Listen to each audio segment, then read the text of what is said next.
Hi mga Kalin! Welcome back sa aking YouTube channel at ngayong araw na to ay pag-uusapan natin kung paano mag-generate ng PRN. So kung ikaw ay SSS member, lalo na kung voluntary, OFW o self-employed, wag mong kakalimutang mag-generate ng PRN bago ka magbayad ng contribution.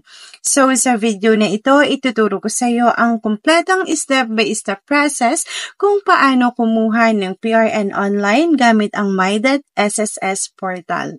So una, mag-login tayo sa My.SSS, pumunta sa website www.sss.gov.ph.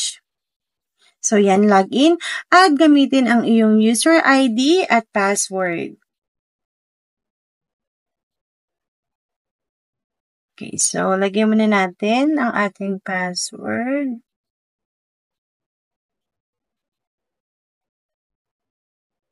And then click sign in.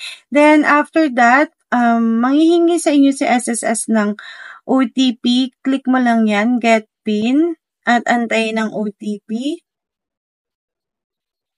Okay, once na matanggap mo na, lagay mo na yung OTP. And then click login. After nyan, madidirect ka na sa website ni SSS.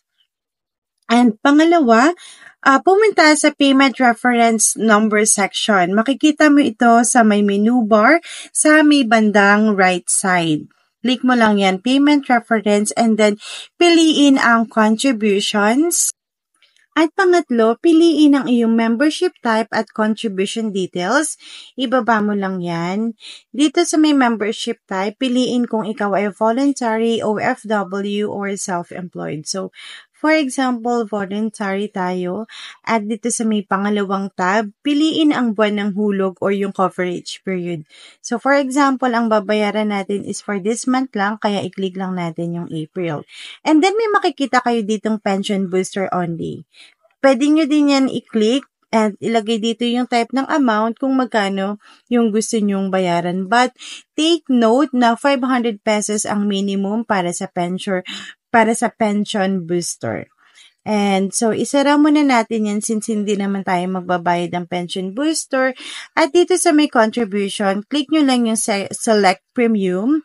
Dito, ang pinakamataas na monthly contribution is 5,250 at ang pinakamababa ay 750 pesos. So, for example, ang iyong monthly contributions ay 2,400. Click mo lang yung 2,400. And then, ito na yung ating fourth step, ang Generate PIN. Click Generate PIN.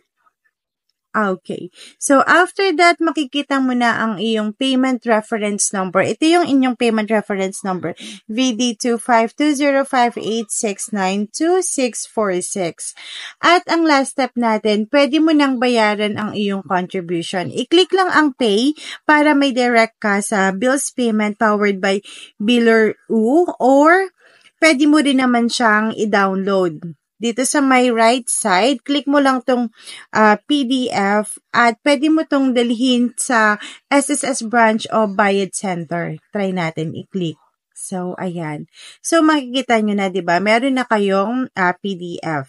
So, itong PDF na to, pwede nyo siyang i-print or pwede rin naman sa cellphone mo kung gusto mong mas madali gamitin ang SSS mobile app. Doon mo rin pwedeng i-generate at bayaran ang PRN mo.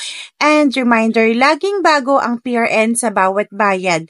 So, huwag gamitin ang luma, baka hindi ma-post ang hulog mo. At kung helpful ito sa'yo, like mo na, share mo na rin, at subscribe ka na para sa mas marami pang guides tulad nito. Till next time mga Kalin, at huwag kakalimutang i-PRN mo na yan bago magbayad.